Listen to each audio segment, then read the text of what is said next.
সরকার বলেছে যে বিশ্ব বাজারে যে তেলের দাম বৃদ্ধি বা জ্বালানির দাম বৃদ্ধি সেটার সাথে সামঞ্জস্য করে সরকার হলো দাম বাড়িয়েছে। এই কথাটি সত্য কথা নয়। সরকার জনগণকে বিভ্রান্ত করার জন্য জ্বালানি সংকট নিয়ে মিথ্যা তথ্য দিয়েছে। সরকার বাংলাদেশে 20% বেশি বেড়েছে, যেখানে সরকার শুধু ডিজেলের ক্ষেত্রে 15% রেখেছে এবং অন্যান্য ক্ষেত্রে 20% বেশি বাড়িয়েছে, যেটা যদি আমরা মালয়েশিয়া বা ইন্ডিয়া অন্যান্য জায়গায় তুলনা করি সেখানে হলো কোথাও 7%, কোথাও হলো 5% বাড়িয়েছে।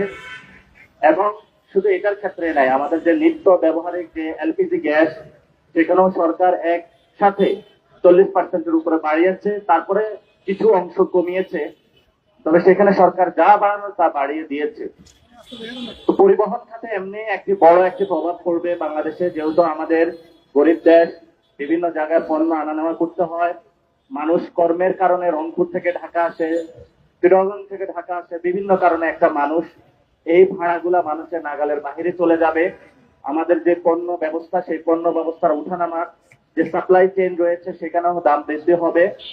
এবং সাথে সাথে কল কারখানার বিভিন্ন জায়গায় যে জ্বালানিগুলো রয়েছে দাম বৃদ্ধির কারণে প্রান্তিক লেভেলের মানুষগুলোর দ্রব্য মূল্য থেকে শুরু করে প্রত্যেকটা জায়গায় এটা প্রভাব অলরেডি পড়া শুরু করেছে।